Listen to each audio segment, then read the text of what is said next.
Assalamualaikum warahmatullahi wabarakatuh. Nama saya Rofika Septiana, NPM 19075041, Prodi Pendidikan Islam Anak Usia Dini, kelas B, semester 3.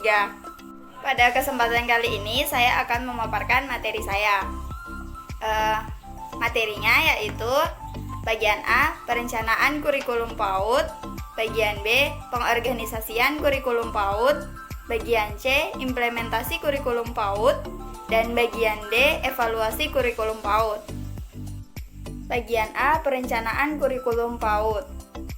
Kedudukan perencanaan sangat penting dalam setiap kegiatan, termasuk dalam penyelenggaraan PAUD.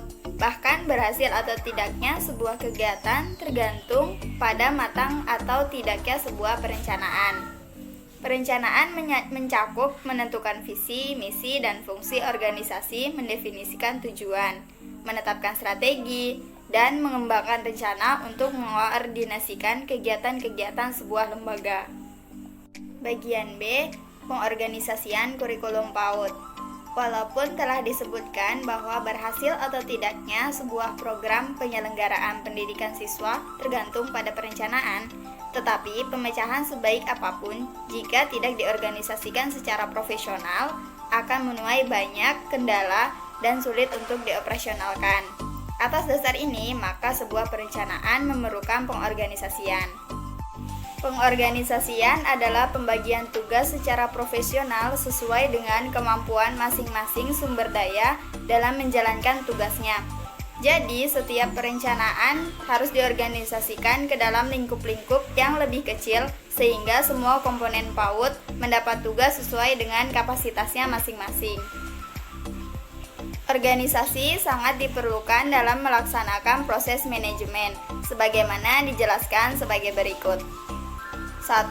Organisasi perencanaan kurikulum yang dilaksanakan oleh suatu lembaga pengembang kurikulum atau suatu tim pengembang kurikulum. 2. Organisasi dalam rangka pelaksanaan kurikulum, baik pada tingkat daerah maupun pada tingkat sekolah atau pada lembaga pendidikan yang melaksanakan kurikulum. Ketiga, organisasi dalam evaluasi kurikulum yang melibatkan berbagai pihak dalam proses evaluasi kurikulum. C. Implementasi kurikulum PAUD. Implementasi kurikulum PAUD adalah penerapan atau pelaksanaan program kurikulum yang telah dikembangkan dalam tahap sebelumnya, kemudian diuji cobakan dengan pelaksana dan pengelolaan sambil senantiasa dilakukan penyesuaian terhadap situasi lapangan dan karakteristik peserta didik, baik pengembangan intelektual, emosional maupun fisiknya.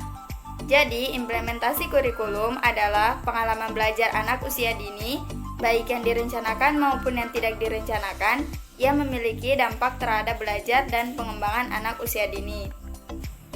Implementasi manajemen kurikulum PAUD adalah sebagai berikut. 1. Merumuskan tujuan layanan PAUD. 2. Menyusun kalender pendidikan di lembaga layanan PAUD. Ketiga, menyusun program kerja tahunan. Keempat, merumuskan job description kepala PAUD, guru PAUD, dan staf PAUD. Kelima, menyusun jadwal kegiatan layanan PAUD bagi peserta didik. Keenam, menyusun program perencanaan pembelajaran oleh guru PAUD setidaknya dalam bentuk rencana kegiatan mingguan RKM dan rencana kegiatan harian RKH. Ketujuh, menyusun tahap-tahap penilaian hasil belajar dan proses pembelajaran peserta didik secara kontinu. D. Evaluasi kurikulum PAUD. Pada hakikatnya, penilaian pendidikan anak usia dini adalah untuk hal-hal sebagai berikut. Yang pertama, mengetahui tingkat pencapai kompetensi selama dan setelah pembelajaran berlangsung. Yang kedua, memberikan umpan balik bagi siswa didik agar mengetahui kekuatan dan kelemahannya dalam proses pencapaian kompetensi. Ketiga, memantau kemajuan dan mendiagnosis kesulitan belajar yang dialami siswa didik sehingga dapat dilakukan pengayaan dan remedial. Keempat, memberikan umpan balik bagi guru dalam memberikan metode, kegiatan, dan sumber belajar yang digunakan dalam pembelajaran. Kelima, Bahan pertimbangan guru dalam melakukan bimbingan terhadap pertumbuhan dan perkembangan siswa didik secara optimal. Keenam, bahan pertimbangan guru dalam menetapkan siswa didik sesuai dengan minat dan kebutuhannya. Ketujuh, memberikan pilihan alternatif penilaian terhadap guru. Kedelapan, memberikan informasi kepada orang tua untuk melaksanakan pendidikan keluarga yang sesuai dan berkesinambungan dengan pembelajaran PAUD. Kesembilan, bahan masukan bagi berbagai pihak dalam pembinaan selanjutnya terhadap peserta didik.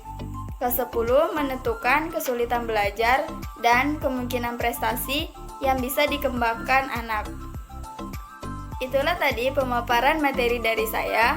Terima kasih. Wassalamualaikum warahmatullahi wabarakatuh.